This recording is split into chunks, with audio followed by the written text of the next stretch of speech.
Howdy y'all, welcome back to another episode of Toothless TV. Wanted to give you guys a little update on the fishing here on Beaver Lake, Arkansas. It is the beginning of October. Let me give you a little recap of what the bite has been the past 2 to 3 weeks. Normally I go out of the Prairie Creek area. That's where I have the most confidence, close to my house. It's just convenient, I like it. It suits my kind of fishing. Anyway, this area has been dead for the past 2-3 weeks, and that's because of the fall turnover. But today, beginning of October, it has completely changed. We are back to clear water, baits moving up, bass are schooling yet again. I mean, it's looking good, but we'll go into some detail on that in a second. The past couple weeks, your best bite has been going up towards the dam up north.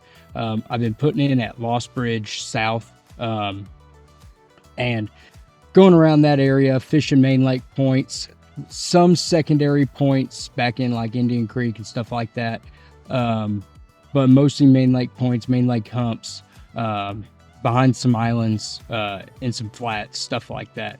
The bite out there, which was, and it still very well could be, swing head jig and a minnow, and I'm trying to think of what else. Oh yeah, and a drop shot. And that was kind of the main bite. Nothing too crazy. You could catch some up shallow cranking, but it was a hit or miss. It depended on the weather, which is normal. But you want a consistent bite. So let's bring us back to today. So beginning of October, out of Prairie Creek. Today I came out midday, stopped my day around 2 because I figured it out. So why waste time? Go back to the wife and family. But anyway, the weather today. In the morning, it was in like the mid to high 60s, no wind, and then it got all the way up into the 90s midday. It was ridiculously hot. Not a cloud in the sky, bluebird skies, no wind whatsoever. But boy, them fish were biting like crazy. I mean, they were biting like a prefrontal day. I mean, it was so good. Anyway, what I did, I went to my normal spots, which is my normal brush piles on the main lake. They were schooled up like crazy, all the way from 15-20 foot of water in brush piles all the way out to 30-40 off of some brush piles, and then some also rock piles out there as well, right off the main river channel. But they were wolf packing like crazy. I mean, they were all getting together. So let me show you what baits we were throwing. So starting off, we got the swing head jig. Okay, this is a 1/2 ounce tungsten. I really think that tungsten's a good idea. You can go lighter. Most people throw a 3/4 or a 1 ounce swing head jig, just like a football jig, when you're fishing 35-40 foot of water. But if you use that 1/2 ounce tungsten, you get a smaller profile, you get a better hookup ratio because you don't have that massive weight that the fish can easily get leverage on and spit.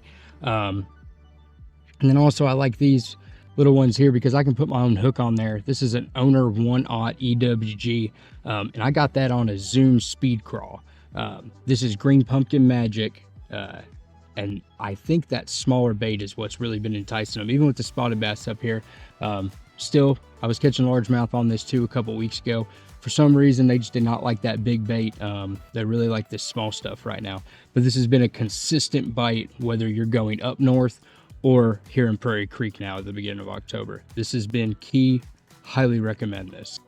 One more thing, how you're throwing this. The traditional way, you look up swing head jig, everybody's going to tell you, oh, it's the biffle bug. It's the biffle bug. You just put your rod tip down and slowly reel it. Try to keep it on the bottom as long as you can, and reel it as fast as you can on the bottom. That's not the way I've been catching them.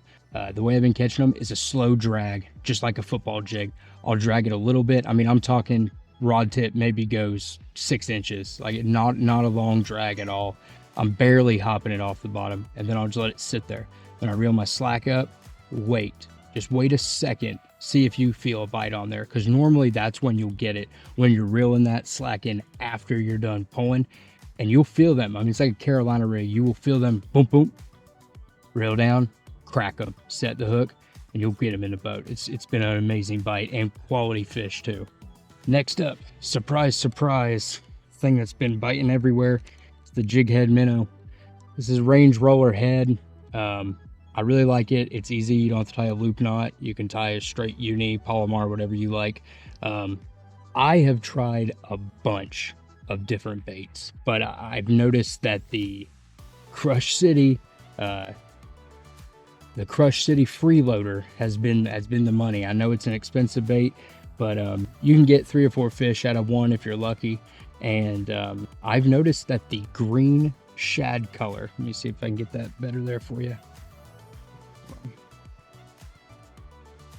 That the green shad color has been the move. They didn't like albino shad. They didn't like Tennessee shad. Green shad was today. That could be different for your water clarity, could be different for what part of the lake, what time of day, but midday on this bluebird sky, no wind, green shad was the move. This is the 3 1/4 inch, I believe, as well, 3.25 inch freeloader. Real quick, guys, do me a favor and comment, like, and subscribe down below. Goal this year is to get up to 1,000 subscribers. I think we can do it with y'all. If you want to get updated on more of these Beaver Lake fishing reports, make sure you click that bell for notifications also. And if you guys want to do a fishing trip with me, go on to www.bassonline.com, look up Arkansas, Beaver Lake. I'm on my guide up here, Tyler Haynes. So feel free to book a trip with me. Also, you can go on Fishing Booker, I'm on there as well. But Bass Online is your best bet. And, you know, look forward to getting y'all out there. We are getting an upgrade to the boat as well. We have a LiveScope transducer mount made by Live Scanner. So we'll be able to spot lock down, keep that LiveScope exactly where we want it. And it'll be a lot more fun and a little easier for people who are a little newer to LiveScope to really get on them fish. This time of year is going to be amazing, guys. So don't hesitate. Go online, book a trip. Let's get us on some fish. All right. And then the bait that I have been trying to get this going for the past month, and they just have not seemed to want it. Some will follow, but none have been committing. But a jerkbait. The jerkbait bite is on, and it was great. I actually had a double on one of these. I went to go grab the net. When I went and grabbed it, I put the rod tip down just enough, and I lost it. I should have just boat flipped them, but the jerkbait bite has been on. Today, you know, your cadence is always different, but I was going 2 to 3. I would pop, or jerk, pause, then go 3, jerk, pause, jerk. And that's, I noticed when they were following that extra 3 jerk, that's what got them to commit. So, but this right here is the new Spro, and it has this special little flash thing on front here. It was just a new bait I was trying out. This color was not great. This is their, I don't know, some sort of shad with a chartreuse there, some clear shad. I have another one that's just a regular shad color without the chartreuse. That was going great. The only thing is, when I had that double, I'm not sure what happened, but my bottom treble hook came out. So I'm gonna have to go buy some more treble hooks or just adjust this one from here, because I didn't get quite as many bites on this super clear one with the chartreuse. They like the clear without the chartreuse. I got it tucked all the way around in the tackle box, but basically the exact same color. It's translucent with the without that chartreuse line there. So, but jerkbait bite is on. It's a blast. It's been a lot of fun. And then last, but certainly not least, I had to try this before I left for the day, just to see if the fall bite was really going. And in my opinion, the fall bite really is true. Well, number one, when you can fish after the turnover.